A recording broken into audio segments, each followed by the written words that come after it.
On se retrouve sur la scène de l'Opéra du Grand Avignon et c'est au tour du ballet de l'Opéra du Grand Avignon de souhaiter à tous une belle et heureuse année 2015 en vous offrant le ballet du Nouvel An qui aura lieu samedi 10 janvier à 20h30 et à 14h30. Et c'est avec le directeur du ballet, Éric Bello, chorégraphe également. Bonjour Éric et meilleurs vœux à vous. Bonjour, meilleurs vœux à tout le monde. Et à toi en particulier. Merci Eric. Alors le ballet du Nouvel An, ça devient une tradition, j'ai l'impression, qui permet, via l'Opéra du Grand Avignon et le ballet du Grand Avignon, d'offrir un véritable spectacle au public. Qu'est-ce que ça évoque pour vous personnellement ? Ça évoque ces premiers de l'an quand j'étais petit, avec ces concerts à Vienne. C'est complètement ça. Hein. C'est vraiment de la joie de vivre, partagé, un moment partagé et heureux. Et en même temps, c'est vrai que ces ballets deviennent véritablement des spectacles de ballet. Hein. Pendant quelques années, on a eu une formule qu'on regrette un peu et qui était très bien, je trouve, avec l'orchestre. On avait l'orchestre en scène et le ballet, c'était un joli partage aussi. Et puis maintenant, c'est vrai que depuis quelques années, on présente ce spectacle, ce ballet du bout de l'an. Donc c'est vrai que ça nous permet voilà, de trouver notre public, retrouver notre public ou fidéliser aussi un public, enfin, ou faire découvrir aussi à des personnes via ce spectacle gratuit, ce spectacle offert. Et puis en plus cette année, c'est vrai qu'on a la chance qu'on a quand même 2 représentations. Donc ça, c'est du bonus. Alors, est-ce que vous arrivez à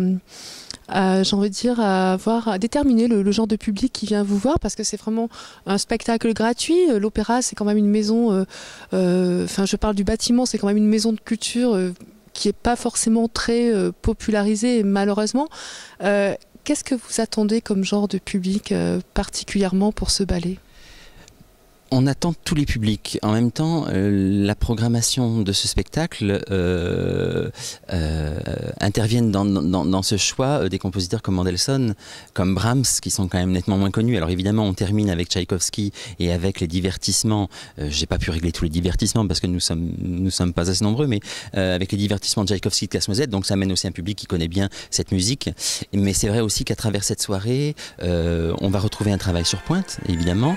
On va retrouver aussi un travail de folklore, hein, puisqu'il y a les danses espagnoles, il y a les danses arabes, il y a les danses russes, et on va trouver aussi quelque chose de plus néoclassique, hein, dans ce que j'aime faire davantage avec le pas de 2 dans la musique de Brahms. Donc c'est vrai que ça permet aussi de découvrir différentes techniques des danseurs, différentes approches aussi émotionnelles, avec une pièce en début qui se veut un peu classique mais qui tourne vite à l'humour, avec le Brahms quelque chose où on se laisse complètement hypnotisé, on est dans quelque chose de l'ordre du derviche, hein. D'ailleurs il s'appelle Tour et Détour et je pense qu'il a des bonnes raisons de s'appeler ainsi.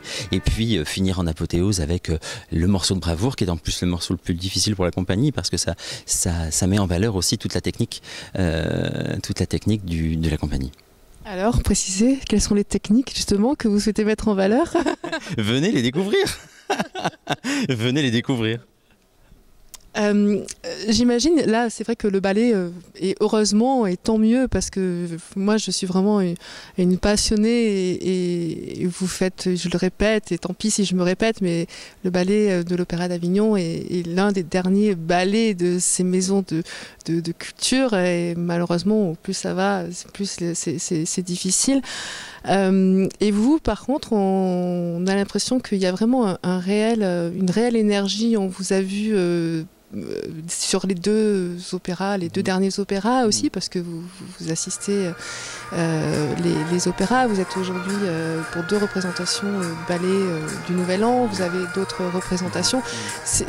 Quelle est cette énergie qui justement vous suit pour pouvoir être aussi présent sur les différentes chorégraphies et les différents spectacles de cette maison de culture ? On a, c'est vrai, des difficultés. Enfin, il faut toujours montrer qu'on est présent et on n'est pas uniquement quelque chose de décoratif. Alors, c'est vrai qu'on est beaucoup soutenu par Monsieur Dufaux, hein, qui fait toujours en sorte aussi de garder ses présences de ballet dans les opéras, parce que beaucoup de metteurs en scène maintenant coupent les ballets dans les opéras, et Monsieur Dufaux impose les partitions ballet comme l'an dernier. dernier quand on a fait Roméo et Juliette. Hein. C'est vrai qu'on est soutenu par là, mais c'est vrai aussi que l'équipe, en 10 ans, a rajeuni. Hein. Ce n'est plus les... Et il y a une énergie, saine dans le groupe. Bon, je pense qu'on a développé ça aussi hein, entre nous.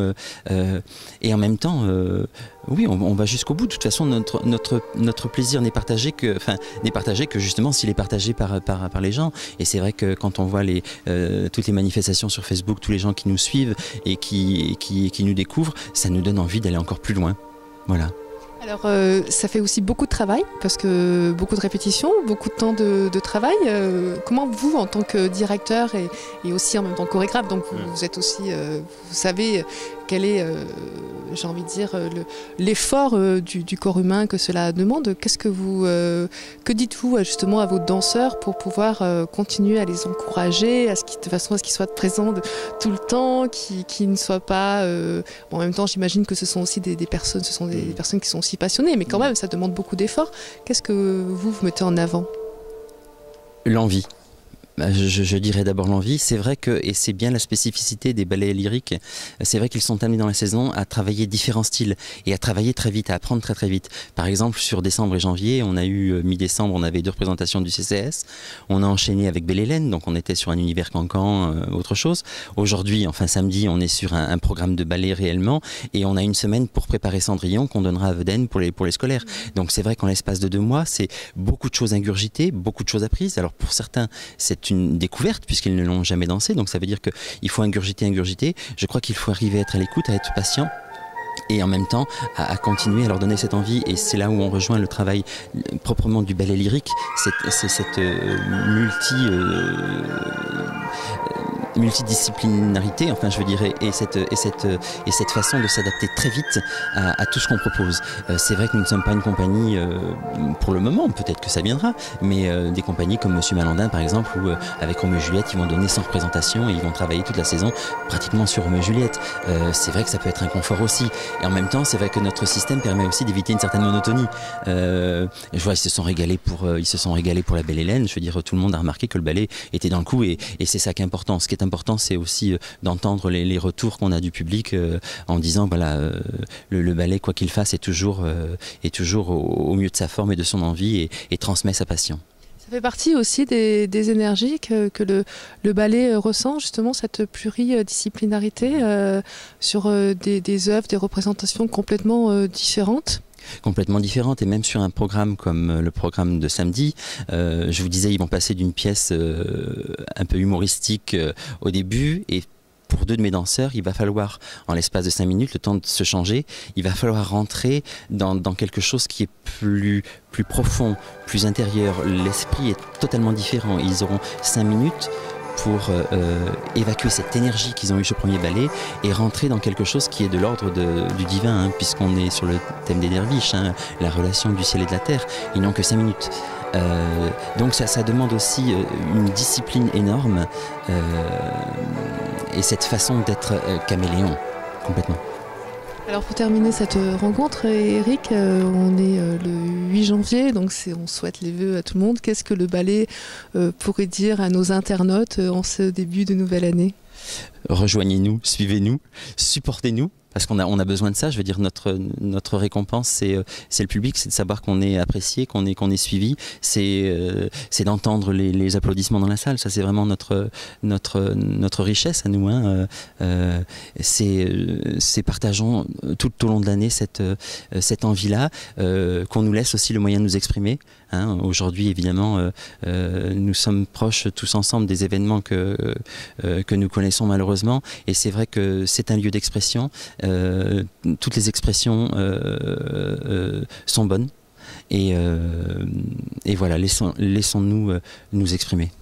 Merci pour cette fin, Eric, merci beaucoup. Merci à vous.